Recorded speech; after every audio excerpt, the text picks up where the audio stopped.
اللہ اللہ اللہ لا الہ الا ہو، اللہ اللہ اللہ لا۔ شراب کا دور چل رہا تھا۔ ایک صاحب نے کہا کہ اختر صاحب یہ بتائیے مرزا غالب کے بارے میں آپ کیا کہتے ہیں؟ انہوں نے کہا مرزا غالب اگر ہوتے میرے زمانے میرے شاگرد ہوتے۔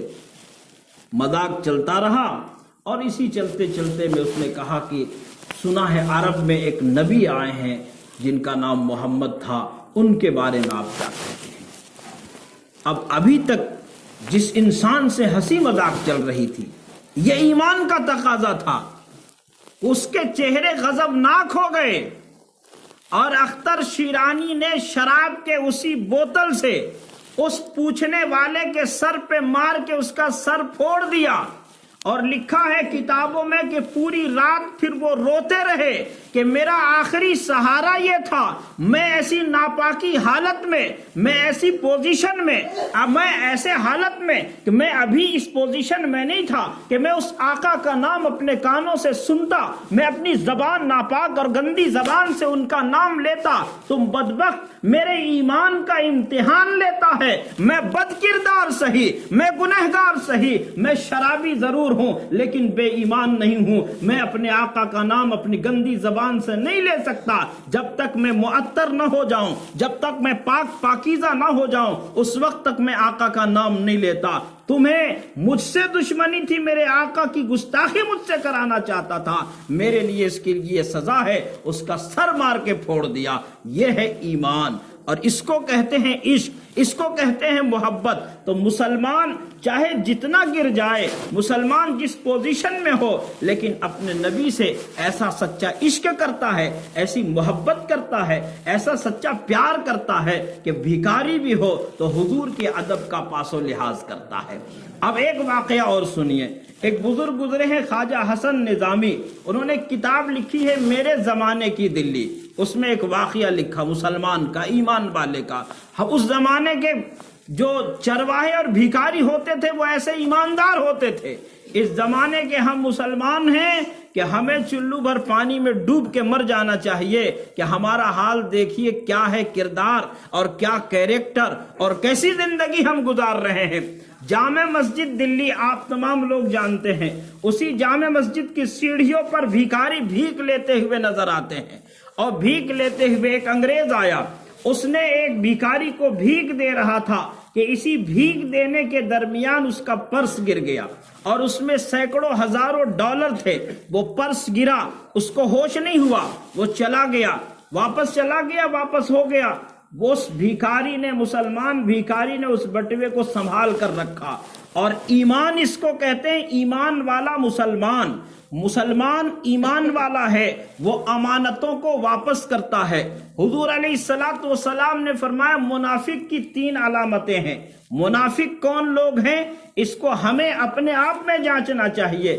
ہم اور آپ دونوں غور کریں کہ ہماری صفوں میں، ہمارے سماج میں، ہماری سوسائٹی میں یا ہم میں کیا یہ علامتیں ہیں؟ اللہ کے نبی صلی اللہ علیہ وسلم نے فرمایا منافق کی 3 پہچان۔ منافق جب بات کرے گا تو جھوٹ بولے گا، وعدہ کرے گا تو وعدہ وفا نہیں کرے گا، اور امانت اس کو دی جائے گی تو امانت میں خیانت کر دے گا۔ آج کیا ہو رہا ہے کہ مسلمان کسی سے قرضہ لیتا ہے تو اس قرضے کو واپس نہیں کرتا، کسی سے کوئی کام کرایا اس کو پیسہ نہیں دیا، اس کے پیچھے لوگ گھوم رہے ہیں۔ یہ بھی ان علامتوں میں شامل ہیں۔ مسلمان وعدے کا پکا ہوتا ہے، زبان کا سچا ہوتا ہے اور امانت دار ہوتا ہے، اس لیے امین نبی کا ماننے والا ہے۔ میرا نبی اس زمانے میں امانت داری کر رہا تھا کہ جن لوگوں کے مال آپ کے پاس رکھے ہوئے تھے ان کی تلواریں آپ کے خلاف بے نیام ہو رہی تھی اور آپ کے لیے ان کی تلواریں زہر میں بجھائی جا رہی تھی۔ ایسے حالت میں بھی آپ نے اپنے چچا زاد بھائی، اپنے داماد حضرت علی سے کہا علی میرے دشمنوں کی امانتیں میرے پاس ہیں، تم یہ امانتیں رکھو اور ان کو واپس کر کے پھر ہجرت کرنا۔ یہ میرے نبی کا سبق تھا، یہ میرے نبی کی تعلیم تھی۔ آج ہم کہاں چلے جا رہے ہیں؟ اللہ کے نبی صلی اللہ علیہ وسلم نے ہمیں یہ سبق پڑھایا تھا، ہم کہاں جا رہے ہیں؟ مسلمانوں، اپنی زندگی کو تبدیل کرو، اپنی زندگی میں بدلاؤ لاؤ، اور یاد رکھو ناروں سے زندگی تبدیل نہیں ہوتی ہے، بجلی کے چمکنے سے اجالے نہیں آتے، اجالا لانے کے لیے چراغ جلانے کی ضرورت ہے، مستقل روشنی کے لیے چراغ جلانے کی ضرورت ہے۔ اپنے سینوں میں ایمان کا دیا روشن کرو، اپنے جسم پہ اعمال کو سجاؤ، اپنے ماحول کو، اپنی سوسائٹی کو دیندار بناؤ، اللہ سے تعلق قائم کرو، دنیا میں انقلاب آ جائے گا۔ اور اللہ سے دور ہو کر کے، اللہ تبارک و تعالیٰ کی تعلیمات سے دور ہو کر کے، اپنے نبی کی تعلیمات سے دور ہو کر کے کوئی انقلاب نہیں لا سکتا ہے۔ بڑے بڑے لوگ دنیا میں ہوئے ہیں جس کی داستانوں کو آپ پڑھیں گے، دیکھیں گے، جن کی حکومتیں تھی، جن کی طوطی بولی جاتی تھی، لیکن جب آدمی اللہ سے دور ہو جاتا ہے، خوف خدا دل سے نکل جاتا ہے، انسان بزدل ہو جاتا ہے۔ بہرحال امانت کو پہنچانا یہ بھی ایک مومن کی ذمہ داری ہے۔ آپ کو کسی کا مال مل گیا، آپ جان رہے ہیں، تو زیادہ پیسہ ہے تو اس کو رکھ لیے، 2-4 روپیہ ہے تو ہلہ کریں گے، مائک میں اعلان کریں گے کس کا ہے، اس کو لے جائیے۔ بہرحال وہ بھیکاری اس بٹوے کو رکھ لیا۔ اب کئی سال گزر گئے، 2-3 سال کے بعد پھر وہ انگریز آیا، اور وہی بھیکاری نے جب اس کو دیکھا تو اس کو اشارے سے بلایا، اور اس نے کہا کہ میرے پاس آپ کا ایک بٹوا ہے، یہ بٹوا میرے پاس رکھا ہوا ہے۔ تو آدمی جب کسی واقعے کو بھول جاتا ہے، لیکن جب اس کو یاد کرایا جائے تو ٹی وی کے اسکرین پر جیسے تمام چیزیں آ جاتی ہیں، اس کو بھی ذہن میں آ گیا کہ ہاں میں اس زمانے میں آیا تھا، میرا پرس گر گیا تھا، میں اتنا پریشان ہوا، اور کئی $100 اس میں رکھے ہوئے تھے۔ جب وہ لا کر کے دیا اور گنا تو اس کی آنکھیں پھٹی کی پھٹی رہ گئی، اور اس نے دیکھا کہ یہ بھیکاری ہے۔ اس نے کہا کہ تم نے یہ بٹوے کا پیسہ جتنا میرا تھا اتنا رکھ دیا، آخر کیا وجہ ہے؟ تم بھیک لینے والے دستے گدا پھیلائے ہوئے ہو، اپنا ہاتھ پھیلائے ہوئے ہو، اب تم اپنی زندگی کو سنوار سکتے تھے، عیش موج کی زندگی گزار سکتے تھے، آخر کیا وجہ ہے کہ تم نے اس کو سنبھال کر کے رکھا؟ واہ واہ، مسلمان تو ایسا ہوتا ہے، ایمان والا تو ایسا ہوتا ہے کہ ہم اپنی جانوں کو قربان کر سکتے ہیں، اپنا سب کچھ لٹا سکتے ہیں، ہم اپنی زندگی کو تکلیفوں میں گزار سکتے ہیں، لیکن اپنے ایمان کا سودا نہیں کر سکتے۔ اس نے جو جواب دیا وہ بھی سننے کے لائق ہے۔ اس نے کہا کہ آپ عیسائی ہیں، انگریز عیسائی ہوتے ہیں، عیسیٰ مسیح کو مانتے ہیں، اور میں مسلمان ہوں، محمد رسول اللہ صلی اللہ علیہ وسلم کا ماننے والا ہوں۔ ہم نے پڑھا یہ ہے کہ میرے آقا کا رتبہ تمام نبیوں سے بڑا ہے، میرے آقا کا مرتبہ تمام نبیوں سے بڑا ہے۔ آپ کے نبی عیسیٰ علیہ السلام قیامت کے میدان میں، یہ اس کے خیالات ہیں، کوئی قرآن حدیث کی بات نہیں ہے، لیکن اس کے ایمان کا پیمانہ۔ اس نے کہا کہ میں عیسیٰ علیہ السلام کہیں میدان قیامت میں، حشر کے میدان میں میرے آقا سے یہ پوچھ لیتے کہ میرے ماننے والے، میری امتی کا، میرے ایک انویائی کا بٹوا گر گیا تھا جسے تیرے امتی نے رکھ لیا اور تیرے امتی نے اس کو استعمال کر لیا، اس وقت میرے آقا کی گردن ہو سکتا ہے جھک جائے گی اور شرمندگی ہوگی۔ ہم ایمان والے اپنے آقا کے لیے سب کچھ قربان کر سکتے ہیں، ہم جان دے دیں گے، لیکن اپنے آقا کی گردن جھکنے نہیں دیں گے۔ اس لیے ہم نے اس بٹوے کو سنبھال کر کے رکھا، یہ آپ کی امانت تھی، آپ کے حوالے کر دیا۔ تو وہ زمانہ تھا جس زمانے میں ایسے لوگ موجود تھے کہ جو لوگ ایمان کے لیے، اللہ اور اس کے رسول کے لیے، اپنے آقا کی محبت کے لیے ایسی قربانیاں دے رہے تھے۔ بہرحال میرے بزرگوں، میں عرض یہ کر رہا تھا کہ جب انگریز کا تسلط ہوا یہاں اور انگریز یہاں قابض ہو گئے تو ٹیپو سلطان نے سب سے پہلے میدان عالم بغاوت بلند کیا، اور ان کا جو سپہ سالار تھا اس کی وجہ سے، میر صادق کی وجہ سے ٹیپو سلطان کو شہید ہو جانا پڑا۔ انگریزوں نے ان کو شہید کر دیا اور اس کے بعد اعلان کیا کہ آج سے ہندوستان ہمارا ہے۔ اسی زمانے میں جب بہت بغاوتیں پھیل رہی تھی دنیا میں، ہندوستان سے دین کو مٹانے کی سازشیں ہو رہی تھی، تعلیمی جو درسگاہیں تھی صرف دلی کے اندر، وہ سینکڑوں درسگاہ تھی جس کو انگریزوں نے بلڈوزر چلا کر ختم کروا دیا، اس کو مٹا دیا، مسجدیں مسمار کر دی، قرآن مٹائے گئے، سینکڑوں ہزاروں قرآن دریا میں ڈال دیے گئے، اور دینی تعلیم پر پابندی لگا دی گئی، علماء کو، ہزار علماء کو۔ اس لیے کہتے ہیں کہ نہیں منت کشے سنیدن داستاں میری، خاموشی گفتگو ہے بے زبانی ہے زباں میری، کہ ہندوستان کی اس تاریخ میں ہمارا جو حال ہے اور ہم نے جو کچھ لگایا ہے کہ تم نہیں جانتے ہو، پتا پتا بوٹا بوٹا حال ہمارا جانے ہے، جانے نہ جانے گل ہی نہ جانے باغ تو سارا جانے ہے۔ ہم نے ہندوستان کو اپنے خون پسینے سے سینچا تھا، اور یہاں جب ہندوستان کے مسلمانوں کے ساتھ 52,000 علماء، چاندنی چوک سے خیبر تک کا کوئی ایسا درخت نہیں ہے جن درختوں پر علماء کرام کی گردنیں نہ لٹکی ہو اور ان کو پھانسی نہ دیا گیا ہو۔ حضرت مولانا قاسم نانوتوی رحمت اللہ علیہ کو جیل میں ڈال دیا گیا، ان کے شاگرد شیخ الہند کو مالٹا میں 3 سال تک قید کر دیا گیا۔ ایسے زمانے میں علماء ختم ہو رہے تھے، عوام کو کی دینی اصلاح کا کوئی راستہ نہیں تھا۔ اس زمانے میں حضرت مولانا قاسم نانوتوی رحمت اللہ علیہ نے 1860 یا 69 عیسوی میں ہندوستان کی اس تاریخی سرزمین دیوبند میں وہ ادارہ دارالعلوم دیوبند ایک انار کے درخت کے نیچے قائم کیا گیا، جہاں پڑھنے والا پہلا طالب علم، پہلا استاد ملا محمود ہے اور ان کا شاگرد محمود الحسن ہے۔ یہ ایک درخت ہے، یہ ایک شجر ہے جہاں سے محمود بہت تیار ہوئے۔ وہ دارالعلوم کی بنیاد رکھی گئی، اور وہ دارالعلوم نے دنیا میں تعلیم کا جو شعبہ قائم کیا، تبلیغ کا جو کام کیا ہے، یہ سونے کے حروف سے لکھنے کے لائق ہے۔ پورے دنیا میں، پوری دنیا میں جہاں سے دنیا کی ابتدا ہوتی ہے، مشرق سے لے کر مغرب تک، شمال سے لے کر جنوب تک، آپ جہاں جائیں گے پوری دنیا میں، ان دنیا کے تمام خطوں میں دارالعلوم دیوبند کا پڑھا ہوا کوئی عالم دین یا دارالعلوم سے فیض یافتہ کوئی عالم دین، کوئی تبلیغ کرنے والا، تعلیم دینے والا تعلیم دے رہا ہے، تبلیغ کر رہا ہے، گشت کر رہا ہے اور لوگوں کو دین کی طرف بلا رہا ہے، یہ دارالعلوم کا فیضان تھا۔ اس دارالعلوم کے محتمم بانی حضرت مولانا قاسم نانوتوی رحمت اللہ علیہ نے کہا کہ سب سے پہلے مشیت کے انوار سے نقش روئے محمد بنایا گیا، سب سے پہلے مشیت کے انوار سے نقش روئے محمد بنایا گیا، پھر اسی نقش سے مانگ کر روشنی بزم کون و مکان کو سجایا گیا۔ تو سب سے پہلے جو نور بنایا گیا، جس نور کی تخلیق اللہ تعالیٰ نے کی، وہ ہمارے آقا حضرت محمد الرسول اللہ صلی اللہ علیہ وسلم کا نور تھا۔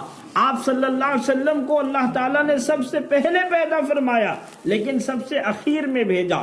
یہ ایک الگ علمی بحث ہے، میں اس میں نہ جاتے ہوئے آپ کو بتاؤں کہ اللہ تعالیٰ نے نبیوں کو جو بنایا، تمام پیغمبروں کو، ان میں ایک پیغمبر گزرے ہیں حضرت موسیٰ علیہ السلام۔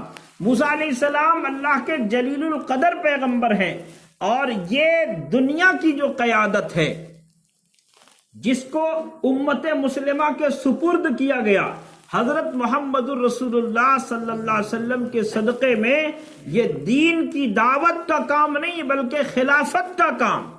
آپ صلی اللہ علیہ وسلم کے بعد حضور علیہ السلام کے وسیلے اور صدقے سے دنیا کی تمام طاقتوں کو مٹا کر اللہ تعالیٰ نے اس امت کو قائد بنایا، اس امت کو رہبر بنایا دنیا کے انسانوں کا۔ اس لیے جناب محمد الرسول اللہ صلی اللہ علیہ وسلم کی آمد کے بعد دنیا میں جو انقلاب پیدا ہوا، دنیا جس دھرے پر چل رہی تھی اس سے تبدیل ہو کر کے جن راستوں پر چلی ہے، وہ راستہ جس کے لیے اللہ تعالیٰ نے اپنے نبی حضرت محمد الرسول اللہ صلی اللہ علیہ وسلم سے وعدہ کیا تھا کہ ہم ضرور تمہیں اس زمین کی خلافت عطا کریں گے۔ کن لوگوں کو خلافت عطا کریں گے؟ ان الارض یرثھا، کہ زمین کے جو وارث ہوں گے، زمین کی وراثت کس کو دی جائے گی؟ جو اللہ کے نیک بندے ہوں گے، اللہ تعالیٰ ان کو زمین کا وارث بنا دے گا، اللہ تعالیٰ تمہیں زمین میں خلافت عطا کرے گا ان لوگوں کو جو ایمان لائے ہیں، نیک عمل کرنے والے لوگ ہیں، ان لوگوں کو خلافت دی جائے گی۔ تو آپ دیکھیں گے کہ جب ایمان لے آئے لوگ، نیک عمل کرنے لگے تو خلافت ملی، اور پوری دنیا میں انہوں نے حکومت کیا، اور پوری دنیا میں ایسا انقلاب، عظیم انقلاب برپا کیا کہ جس کی تاریخ نظیر پیش کرنے سے قاصر ہے، تاریخ میں اس کی مثال نہیں ملتی ہے۔ 30 سالہ دور خلافت راشدہ کا دور 30 سالوں تک گزرا۔ ان 30 سالوں میں دنیا میں کیا انقلاب آیا، اور دنیا نے کیا کچھ دیکھا، کیسے لوگ دنیا میں فیصلہ کرنے والے تھے، کیسے عدل کرنے والے تھے۔ یہ عدل کا نظام بھی دنیا نے دیکھا تھا، اور فیصلے کا نظام بھی دنیا نے دیکھا تھا، لوگوں کے اخلاق کو بھی دنیا نے دیکھا تھا کہ یہ وہ لوگ تھے کہ جو اپنے غلاموں کو، اپنے قیدیوں کو کھلاتے تھے، خود بھوکے رہ جاتے تھے۔ یہ وہ لوگ تھے جنہوں نے دشمن اور دوست میں کوئی فرق نہیں کیا۔ جب عدل کی باری آئی تو آپ کے سامنے کوئی آپ کا دشمن آ جائے، کوئی آپ کے سامنے آپ کا دوست آ جائے، ان میں کوئی اختلاف نہیں کیا، بلکہ دونوں کے ساتھ عدل کا معاملہ کیا۔ جبھی تو حضرت عمر فاروق رضی اللہ تعالیٰ عنہ کے زمانے میں جب زلزلہ آتا ہے، آپ زمین پر کھڑے ہیں تو آپ نے اپنا درہ اٹھا کر زمین کو مارا۔ ہے دنیا میں ایسی حکومت کسی نے قائم کی ہو؟ اور زمین کو خطاب کر کے حضرت امیر المومنین عمر فاروق رضی اللہ تعالیٰ عنہ کہتے ہیں کہ زمین ٹھہر جا، ابھی تیرے پشت پر عمر کا انصاف باقی ہے۔ یہ کیسے ہوا؟ یہ کیوں ہوا؟ یہ کب ہوا؟ یہ ہمارے سامنے ہے۔ وہ دور آج بھی آ سکتا ہے، آج بھی ہو گر ابراہیم سا ایما پیدا، آگ کر سکتی ہے انداز گلستہ پیدا۔ تو حضرت موسیٰ علیہ السلام کی قوم کو جو خلافت عطا کی گئی تھی تو انہوں نے بڑی شرارت کی، جیسی شرارت آج ہم کر رہے ہیں۔ کون سی ایسی برائی ہے جو ہم میں موجود نہیں ہے؟ بنی اسرائیل کو اللہ تعالیٰ نے 40 سالوں تک آسمان سے غذا بھیج کر کے کھلایا، اور وہ قوم جب موسیٰ علیہ السلام چلے گئے کوہ طور پر کتاب لینے کے لیے، اللہ نے بلایا کوہ طور پہ 40 روز کے لیے، تب یہاں غداری کرنے لگے۔ یہاں یہ لوگ، سامری نے ایک گائے کے بچھڑے کو بنایا اور یہ بچھڑے کے پجاری بن گئے۔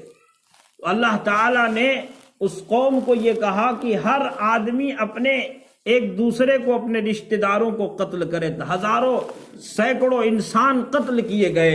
حضرت موسیٰ علیہ السلام چند بزرگ برگزیدہ لوگوں کو لے کر اللہ سے توبہ کرنے لگے، اور توبہ کرتے ہوئے جب اللہ کی رحمت کا اتمام طلب کیا، اللہ کی رحمت کو طلب کیا، تو اللہ تعالیٰ نے کہا کہ موسیٰ میں جس کو چاہتا ہوں عذاب دیتا ہوں، اور میری ایک رحمت کی خاص نشانی ہے، یہ رحمت میں عطا کروں گا ان لوگوں کو کہ جو میرے آخری رسول، میرا محبوب حضرت محمد الرسول اللہ صلی اللہ علیہ وسلم تشریف لائیں گے، اور ان کے جو امتی ہوں گے ان کو یہ نعمتیں عطا کروں گا۔ ان میں 4 درجے بتائے کہ 4 قسم کے جو لوگ ہوں گے، محمد الرسول اللہ صلی اللہ علیہ وسلم پر ایمان رکھنے والے لوگ۔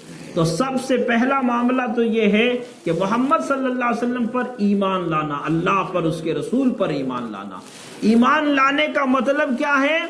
ایمان لانے کا مقصد اور مطلب یہ ہے کہ ایک تو لفظی طور پر ہمیں کلمہ یاد ہونا چاہیے، ہر ایک آدمی کو، ہر ایک مسلمان کو، لا الہ الا اللہ محمد الرسول اللہ۔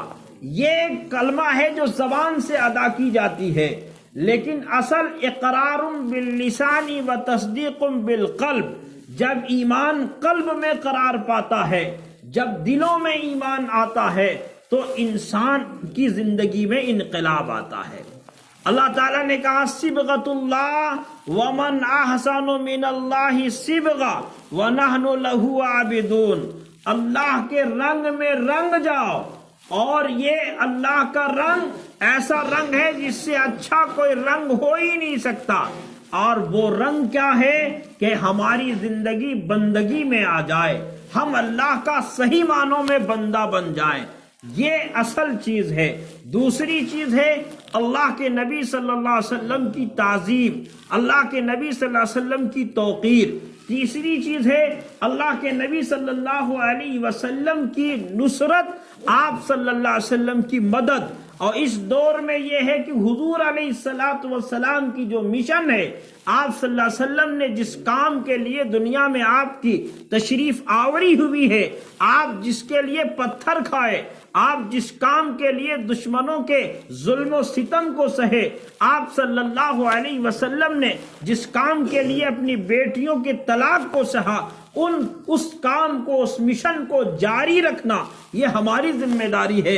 اور چوتھی ذمہ داری یہ ہے کہ اللہ کے نبی صلی اللہ علیہ وسلم پر جو نور نازل ہوا، نور من اللہ و کتاب مبین، اللہ کے طرف سے اللہ کا جو نور آیا وہ قرآن کی شکل میں ہمارے پاس موجود ہے۔ اس قرآن پر ایمان لانا اور اس قرآن کی اتباع کرنا یہ اہل ایمان کی، مومن کی، مسلمانوں کی ذمہ داری ہے۔ اس لیے میرے بزرگوں، میرے بھائیوں، وقت بہت زیادہ ہو جائے گا اور میں بات کرتا رہوں گا۔ مختصر بات یہ ہے کہ ہم ایمان والے ہیں اور ایمان کا تقاضا یہ ہے کہ ہم ایمان کو مضبوط کریں۔ اس ایمان کے لیے، اس ایمان کو پھیلانے کے لیے، اس ایمان کو اپنے جسم کے اندر داخل کرنے کے لیے ہماری زندگی میں انقلاب، ایمانی انقلاب آئے، اس کے لیے ہمیں حضرت محمد الرسول اللہ صلی اللہ علیہ وسلم کی زندگی کو اپنانا اور آپ صلی اللہ علیہ وسلم کے اس مشن کو لے کر کے اپنی جانوں کو، اپنے مال کو، اپنی صلاحیت کو قربان کرنا یہ اولین شرط ہے۔ جب ہم یہ کام کریں گے تو اللہ تعالی ہمیں کیا کرے گا؟ ہمیں کامیاب کر دے گا، دنیا کے اندر بھی اور آخرت کے اندر بھی۔